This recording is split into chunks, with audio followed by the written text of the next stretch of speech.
السلام علیکم ورحمۃ اللہ وبرکاتہ۔ الحمدللہ رب العالمین والصلاة والسلام علی رسول اللہ، اما بعد۔ میں ہوں آصف اقبال، سول انجینئر۔ آپ اس وقت سن رہے ہیں سیرت نبی صلی اللہ علیہ وسلم پر لکھی جانے والی کتاب الرحیق المختوم کی ایپیسوڈ نمبر 44، قسط نمبر 44، دعوت کی کامیابی اور اثرات۔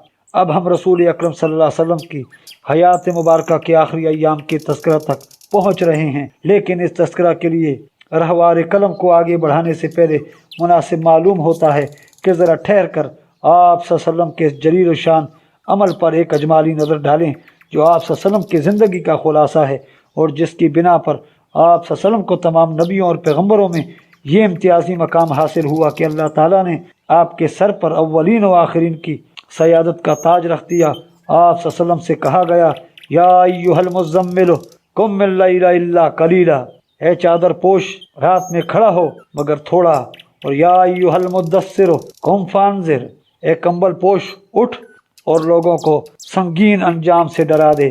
پھر کیا تھا؟ آپ اٹھ کھڑے ہوئے اور اپنے کاندھے پر اس روئے زمین کی سب سے بڑی امانت کا بار گراں اٹھائے مسلسل کھڑے رہے، یعنی ساری انسانیت کا بوجھ، سارے عقیدے کا بوجھ، اور مختلف میدانوں میں جنگ و جہاد اور تگ و تاز کا بوجھ۔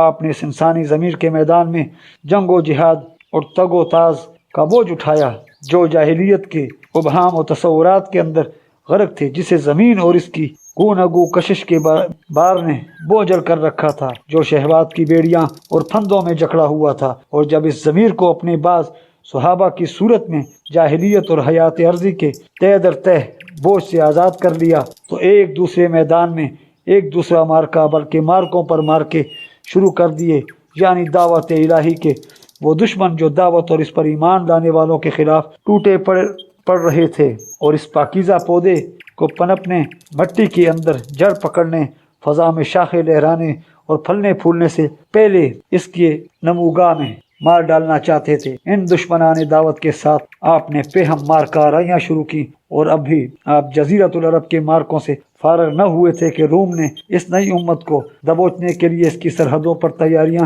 شروع کر دیں۔ پھر ان تمام کارروائیوں کے دوران ابھی پہلا مارکا یعنی ضمیر کا مارکا ختم نہیں ہوا تھا، کیونکہ یہ دائمی مارکا ہے، اس میں شیطان سے مقابلہ ہے۔ وہ انسانی ضمیر کی گہرائیوں میں گھس کر اپنی سرگرمیاں جاری رکھتا ہے، وہ ایک لہجہ کے لیے ڈھیلا نہیں پڑتا۔ محمد صلی اللہ علیہ وسلم دعوت اللہ کے کام میں جمے ہوئے تھے اور متفرق میدانوں کے پہم مارکوں میں مصروف تھے۔ دنیا آپ کے قدموں پر ڈھیر تھی، مگر آپ تنگی و ترشی سے گزر بسر کر رہے تھے۔ اہل ایمان آپ کے گردا گرد امن و راحت کے سایہ پھیلا رہے تھے، مگر آپ جہد و مشقت اپنائے ہوئے تھے۔ مسلسل اور کڑی محنت سے سابقہ تھا، مگر ان سب پر آپ صلی اللہ علیہ وسلم نے صبر و جمیل اختیار کر رکھا تھا۔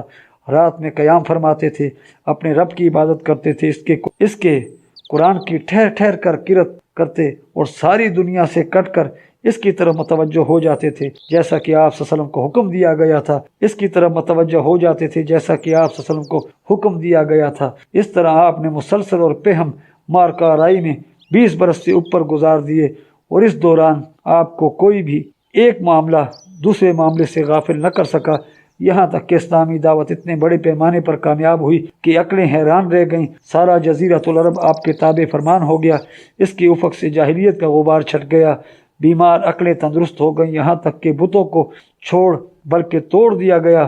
توحید کی آوازوں سے فضا گونجنے لگی، ایمان جدید سے حیات پائے ہوئے صحرا کا شبستان وجود اذانوں سے لرزنے لگا، اور اس کے پنہائیوں کو اللہ اکبر کی صدائیں چیرنے لگیں۔ قرآن مجید کی آیتیں تلاوت کرتے اور اللہ کے احکام قائم کرتے ہوئے شمال و جنوب میں پھیل گئے، بکھری ہوئی قومیں اور قبیلے ایک ہو گئے۔ انسان بندوں کی بندگی سے نکل کر اللہ کی بندگی میں داخل ہو گیا۔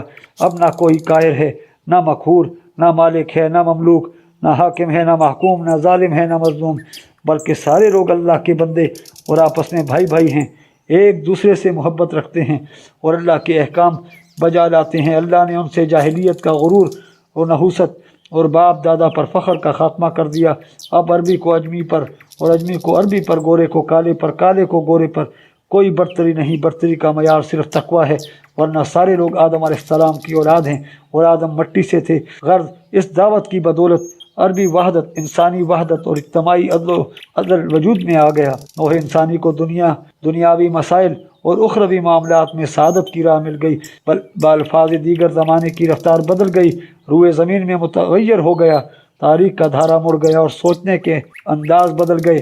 اس دعوت سے پہلے دنیا پر جاہلیت کی کار فرمائی تھی، اس کا ضمیر متعفن تھا اور روح بدبودار تھی، قدریں اور پیمانے مختل تھے، ظلم اور غلامی کا دورہ تھا، فاجرانہ خوشحالی اور تباہ کن محرومی کی موج نے دنیا کو تہ و بالا کر رکھا تھا، اس پر کفر و گمراہی کے تاریک اور دبیز پردے پڑے ہوئے تھے۔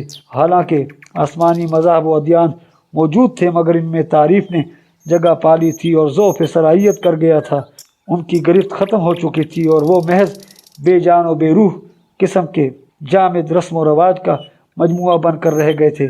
جب اس دعوت نے انسانی زندگی پر اپنا اثر دکھایا تو انسانی روح کو وہم و خرافات، بندگی و غلامی، فساد و تعفن اور گندگی و انار کی اس سے نجات دلائی اور معاشرہ انسانی کو ظلم و طغیان، پراگندگی اور بربادی، طبقاتی امتیازات، حکام کے استبداد اور کہنوں کے رسوا کن تسلط سے چھٹکارا دلایا اور دنیا کو عفت و نظافت، ایجادات و تعمیر، آزادی و تجدد، معرفت و یقین، وثوق و ایمان، عدالت و کرامت اور عمل کی بنیادوں پر زندگی کی بالیدگی حیات کی ترقی اور حقدار کی حق رسائی کے لیے تعمیر کیا۔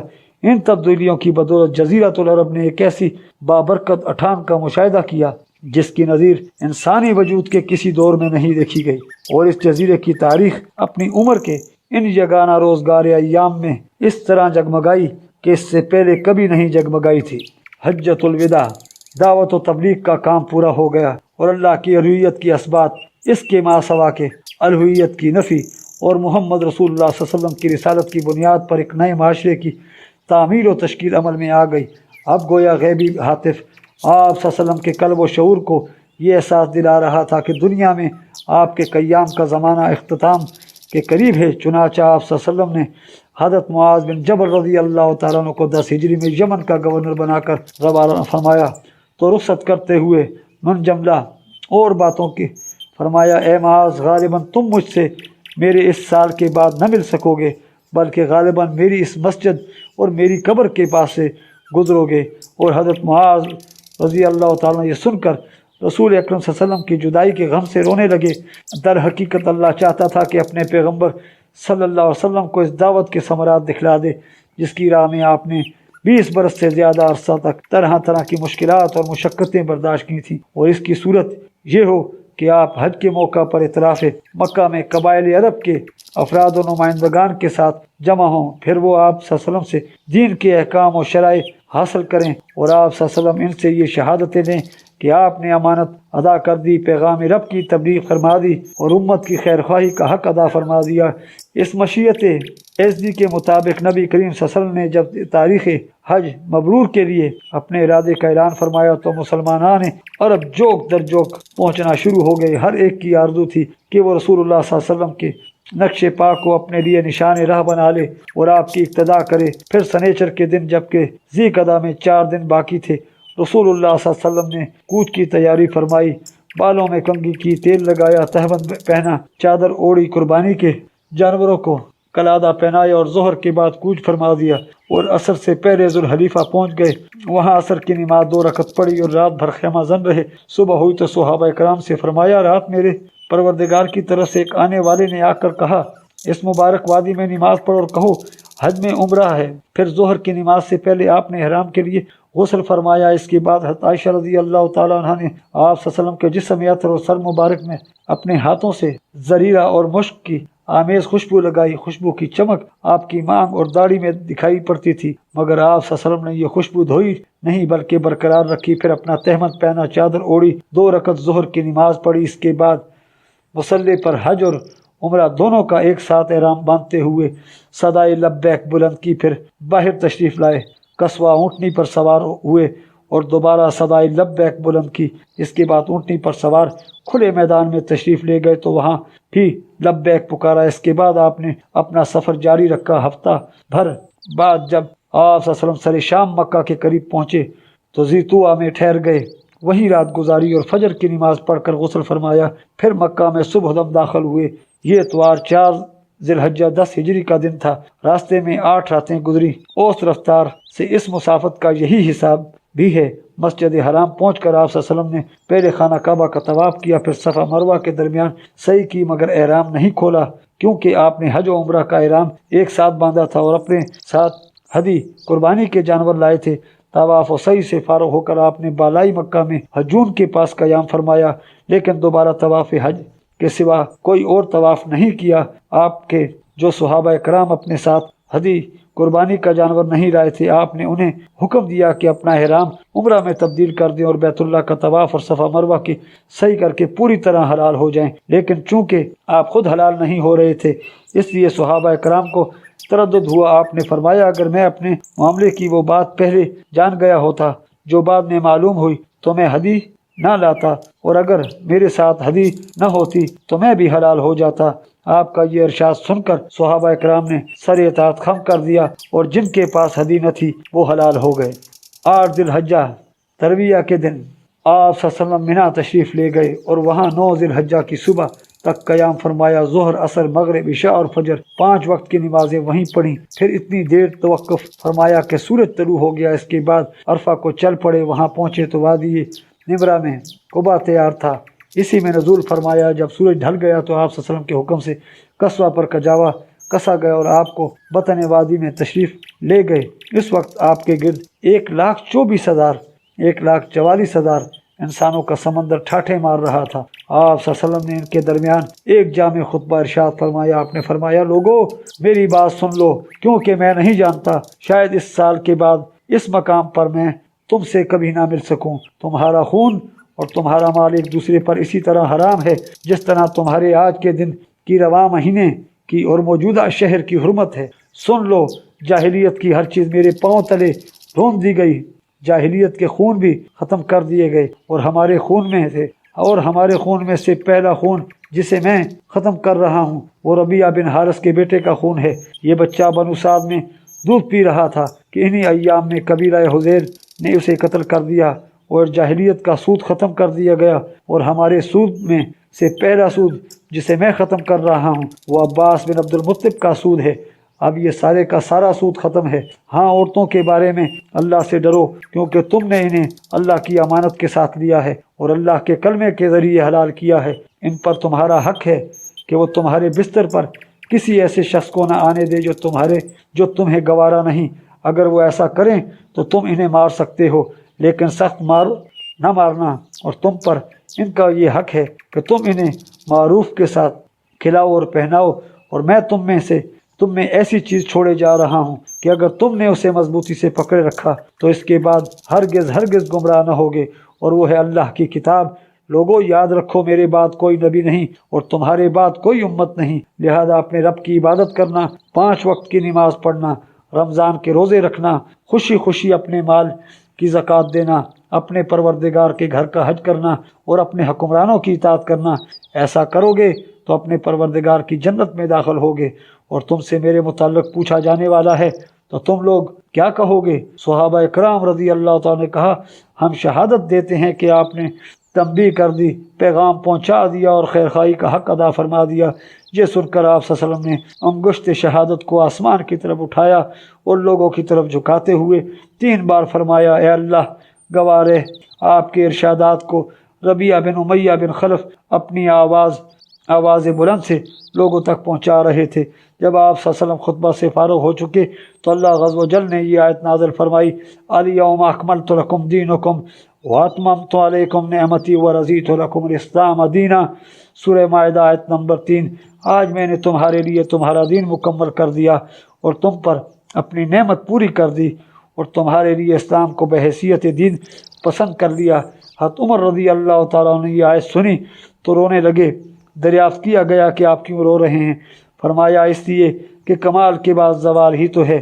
خطبہ کے بعد حضرت بلال رضی اللہ تعالیٰ نے اذان اور پھر اقامت کہی۔ رسول اکرم صلی اللہ علیہ وسلم نے ظہر کی نماز پڑھائی، اس کے بعد حضرت بلال رضی اللہ تعالیٰ نے پھر اقامت کہی اور آپ نے عصر کی نماز پڑھائی اور دونوں نمازوں کے درمیان کوئی اور نماز نہیں پڑھی۔ اس کے بعد سوار ہو کر آپ جائے وقوف پر تشریف لے گئے، اپنی اونٹنی قصبہ کا شکم چٹانوں کی جانب کیا اور جبل مشات پیدل چلنے والوں کی راہ میں واقع ریتیلے تودے کو سامنے کیا اور قبلہ رخ مسلسل اسی حالت میں وقوف فرمایا یہاں تک کہ سورج غروب ہونے لگا۔ تھوڑی زردی ختم ہوئی، پھر سورج کی ٹکیا غائب ہو گئی۔ اس کے بعد آپ صلی اللہ علیہ وسلم نے حضرت اسامہ کو پیچھے بٹھایا اور وہاں سے روانہ ہو کر مزدلفہ تشریف لائے۔ مزدلفہ میں مغرب اور عشاء کی نمازیں ایک اذان اور ایک اقامت سے پڑھیں، درمیان میں کوئی نفلی نماز نہیں پڑھی۔ اس کے بعد آپ لیٹ گئے اور طلوع فجر تک لیٹے رہے۔ البتہ صبح نمودار ہوتے ہی اذان و اقامت کے ساتھ فجر کی نماز پڑھی۔ اس کے بعد قصوہ پر سوار ہو کر مشرق حرام تشریف لائے اور قبلہ رخ ہو کر اللہ تعالیٰ سے دعا کی اور اس کی تکبیر و تحلیل اور توحید کے کلمات کہے۔ یہاں اتنی دیر تک ٹھہرے رہے کہ خوب اجالا ہو گیا۔ اس کے بعد سورج طلوع ہونے سے پہلے منا کے لیے روانہ ہو گئے اور اب کی بار حضرت فضل بن عباس رضی اللہ تعالیٰ کو اپنے پیچھے سوار کیا۔ بطن محصر میں پہنچے تو سواری کو ذرا تیزی سے دوڑایا، پھر جو درمیانی راستہ جمرہ کبریٰ پر نکلتا تھا اس سے چل کر جمرہ کبریٰ پر پہنچے۔ اس زمانے میں وہاں ایک درخت بھی تھا اور جمرہ کبریٰ اس درخت کی نسبت سے بہت معروف تھا۔ اس کے علاوہ جمرہ کبریٰ کو جمرہ عقبہ اور جمرہ اولا بھی کہتے ہیں۔ پھر آپ نے جمرہ کبریٰ کو 7 کنکریاں ماری، ہر کنکری کے ساتھ تکبیر کہتے جاتے تھے۔ کنکریاں چھوٹی چھوٹی تھیں جنہیں چٹکی میں لے کر چلایا جا سکتا تھا۔ آپ صلی اللہ علیہ وسلم نے یہ کنکریاں بطن وادی میں کھڑے ہو کر ماری تھیں۔ اس کے بعد آپ قربان گاہ تشریف لے گئے اور اپنے دست مبارک سے 63 اونٹ ذبح کیے، پھر حضرت علی رضی اللہ تعالیٰ کو سونپ دیا اور انہوں نے بقیہ 37 اونٹ ذبح کیے۔ اس طرح 100 اونٹ کی تعداد پوری ہو گئی۔ آپ صلی اللہ علیہ وسلم نے حضرت علی رضی اللہ عنہ کو بھی اپنی ہدی قربانی میں شریک فرما لیا تھا۔ اس کے بعد آپ کے حکم سے ہر اونٹ کا ایک ایک ٹکڑا کاٹ کر ہانڈی میں ڈالا اور پکایا گیا۔ پھر آپ صلی اللہ علیہ وسلم نے حضرت علی رضی اللہ عنہ سے اس گوشت میں سے کچھ تناول فرمایا اور اس کا شوربہ پیا۔ بعد ازاں رسول اکرم صلی اللہ علیہ وسلم سوار ہو کر مکہ تشریف لے گئے، بیت اللہ کا طواف فرمایا، اسے طواف افاضہ کہتے ہیں، اور مکہ ہی میں ظہر کی نماز ادا فرمائی۔ پھر چاہے زمزم پر بنو عبد المطلب کے پاس تشریف لے گئے، وہ حجاج کرام کو زمزم کا پانی پلا رہے تھے۔ آپ نے فرمایا بنو عبد المطلب تم لوگ پانی کھینچو، اگر یہ اندیشہ نہ ہوتا کہ پانی پلانے کے اس کام میں لوگ تمہیں مغلوب کر دیں گے تو میں بھی تم لوگوں کے ساتھ کھینچتا۔ یعنی اگر صحابہ کرام رسول اکرم صلی اللہ علیہ وسلم کو خود پانی کھینچتے ہوئے دیکھتے تو ہر صحابی خود پانی کھینچنے کی کوشش کرتا، اور رسول اکرم صلی اللہ علیہ وسلم کو خود پانی کھینچتے ہوئے دیکھتے تو ہر صحابی خود پانی کھینچنے کی کوشش کرتا، اور اس طرح حجان کو زمزم پلانے کا جو شرف بنو عبد المطلب کو حاصل تھا اس کا نظم ان کے قابو میں نہ رہ جاتا۔ چنانچہ بنو عبد المطلب آپ کو ایک ڈول پانی دیا اور آپ صلی اللہ علیہ وسلم نے اس میں سے حسب خواہش پیا۔ آج یوم النحر تھی، یعنی ذی الحجہ کی 10 تاریخ تھی۔ نبی کریم صلی اللہ علیہ وسلم نے آج بھی دن چڑھے چاشت کے وقت ایک خطبہ ارشاد فرمایا تھا۔ خطبہ کے وقت آپ خچر پر سوار تھے اور حضرت علی رضی اللہ عنہ آپ کے ارشادات صحابہ کو سنا رہے تھے۔ صحابہ کرام کچھ بیٹھے اور کچھ کھڑے تھے۔ آپ نے آج کے خطبے میں بھی کل کی کئی باتیں دہرائیں۔ صحیح بخاری اور صحیح مسلم میں حضرت ابوبکر صدیق رضی اللہ تعالیٰ عنہ کا یہ بیان مروی ہے کہ نبی کریم صلی اللہ علیہ وسلم نے ہمیں یوم النحر 10 ذی الحجہ کو خطبہ دیا، فرمایا زمانہ گھوم پھر کر اپنی اسی دن کی حیت پر پہنچ گیا ہے جس دن اللہ تعالیٰ نے آسمان و زمین کو پیدا کیا تھا۔ سال 12 مہینے کا ہے جن میں سے 4 مہینے حرام کے ہیں، 3 پے در پے یعنی ذی قعدہ، ذی الحجہ اور محرم، اور 1 رجب مضر جو جمادی الاخر اور شعبان کے درمیان ہے۔ آپ نے یہ بھی فرمایا کہ یہ کون سا مہینہ ہے؟ ہم نے کہا اللہ اور اس کے رسول بہتر جانتے ہیں۔ اس پر آپ خاموش رہے یہاں تک کہ ہم نے سمجھا کہ آپ صلی اللہ علیہ وسلم اس کا کوئی اور نام رکھیں گے، لیکن پھر آپ صلی اللہ علیہ وسلم نے فرمایا یہ ذی الحجہ نہیں ہے۔ ہم نے کہا کیوں نہیں؟ آپ نے فرمایا یہ کون سا شہر ہے؟ ہم نے کہا اللہ اور اس کا رسول بہتر جانتے ہیں۔ اس پر آپ صلی اللہ علیہ وسلم خاموش رہے یہاں تک کہ ہم نے سمجھا آپ اس کا کوئی اور نام رکھیں گے، مگر آپ نے فرمایا کیا یہ بلدہ مکہ نہیں ہے؟ ہم نے کہا کیوں نہیں؟ آپ نے فرمایا اچھا تو یہ دن کون سا ہے؟ ہم نے کہا اللہ اور اس کے رسول بہتر جانتے ہیں۔ اس پر آپ خاموش رہے یہاں تک کہ ہم نے سمجھا آپ اس کا کوئی اور نام رکھیں گے، مگر آپ نے فرمایا کیا یہ یوم النحر قربانی کا دن یعنی 10 ذی الحجہ نہیں ہے؟ ہم نے کہا کیوں نہیں؟ آپ نے فرمایا اچھا تو سنو کہ تمہارا خون، تمہارا مال اور تمہاری آبرو ایک دوسرے پر ایسے ہی حرام ہے جیسے تمہارے اس شہر اور تمہارے اس مہینے میں تمہارے آج کے دن کی حرمت ہے، اور تم لوگ بہت جلد اپنے پروردگار سے ملو گے اور وہ تم سے تمہارے اعمال کے متعلق پوچھے گا، لہذا دیکھو میری بات پلٹ کر گمراہ نہ ہو جانا کہ آپس میں ایک دوسرے کی گردنیں مارنے لگو۔ بتاؤ کیا میں نے تبلیغ کر دی؟ صحابہ نے کہا ہاں۔ آپ صلی اللہ علیہ وسلم نے فرمایا اللہ گواہ ہے، جو شخص موجود ہے وہ غیر موجود تک میری باتیں پہنچا دے، کیونکہ بعض وہ افراد جن تک یہ باتیں پہنچائی جائیں گی وہ بعض موجود سننے والے سے کہیں زیادہ ان باتوں کے دو بست کو سمجھ سکیں گے۔ ایک روایت میں ہے کہ آپ صلی اللہ علیہ وسلم نے اس خطبے میں یہ بھی فرمایا، یاد رکھو کوئی بھی جرم کرنے والا اپنے سوا کسی اور پر جرم نہیں کرتا، یعنی اس جرم کی پاداش میں کوئی اور نہیں بلکہ خود مجرم ہی پکڑا جائے گا۔ یاد رکھو کوئی جرم کرنے والا اپنے بیٹے پر یا کوئی بیٹا اپنے باپ پر جرم نہیں کرتا، یعنی باپ کے جرم میں بیٹے کو یا بیٹے کے جرم میں باپ کو نہیں پکڑا جائے گا۔ یاد رکھو شیطان مایوس ہو چکا ہے کہ اب تمہارے اس شہر میں کبھی بھی اس کی پوجا کی جائے گی، لیکن اپنے جن اعمال کو تم لوگ حقیر سمجھتے ہو ان میں سے اس کی اطاعت کی جائے گی اور وہ اسی سے راضی ہوگا۔ اس کے بعد آپ ایام تشریق 11، 12، 13 ذی الحجہ کو مینا میں مقیم رہے، اور اس دوران آپ حج کے مناسک بھی ادا فرما رہے تھے اور لوگوں کو شریعت کے احکام بھی سکھا رہے تھے، اللہ کا ذکر بھی فرما رہے تھے، ملت ابراہیمی کی سنن حدیث بھی قائم کر رہے تھے اور شرک کے آثار و نشانات کا صفایا بھی فرما رہے تھے۔ آپ صلی اللہ علیہ وسلم نے ایام تشریق میں بھی ایک دن خطبہ دیا، چنانچہ سنن ابی داؤد میں بسند حسن مروی ہے کہ حضرت صلا بن بنہان رضی اللہ تعالیٰ عنہ نے فرمایا کہ رسول اکرم صلی اللہ علیہ وسلم نے ہمیں روز کے دن خطبہ دیا اور فرمایا کیا یہ ایام تشریق کا درمیانی دن نہیں ہے؟ آپ کا آج کا خطبہ بھی کل یوم النحر کے خطبے جیسا تھا، اور یہ خطبہ سورہ نصر کے نزول کے بعد دیا گیا تھا۔ ایام تشریق کے خاتمے پر دوسرے یوم النحر یعنی 13 ذی الحجہ کو نبی کریم صلی اللہ علیہ وسلم نے مینا سے کوچ فرمایا اور وادی ابتہا کے خیف بنی کنانا میں فروکش ہوئے۔ دن کا باقی ماندہ حصہ اور رات وہیں گزاری اور ظہر، عصر، مغرب اور عشاء کی نمازیں وہیں پڑھی۔ البتہ عشاء کے بعد تھوڑا سا سو کر اٹھے، پھر سوار ہو کر بیت اللہ تشریف لے گئے اور طواف وعدہ فرما آئے، اور اب تمام مناسک کی حج سے فارغ ہو کر آپ نے سواری کا رخ مدینہ منورہ کی راہ پر ڈال دیا، اس لیے نہیں کہ وہاں پہنچ کر راحت فرمائیں بلکہ اس لیے کہ اب پھر اللہ کی خاطر اللہ کی راہ میں ایک نئی جد و جہد کا آغاز فرمائیں۔ اس کے ساتھ ہی ہماری آج کی ایپیسوڈ اختتام پذیر ہوتی ہے۔ ملتے ہیں انشاءاللہ اگلی ایپیسوڈ میں، تب تک کے لیے اجازت۔ آپ ہمارے چینل کو سبسکرائب کیجئے، ویڈیو کو لائک کیجئے، کمنٹس میں اپنی قیمتی آراء سے آگاہ کیجئے۔ اللہ حافظ۔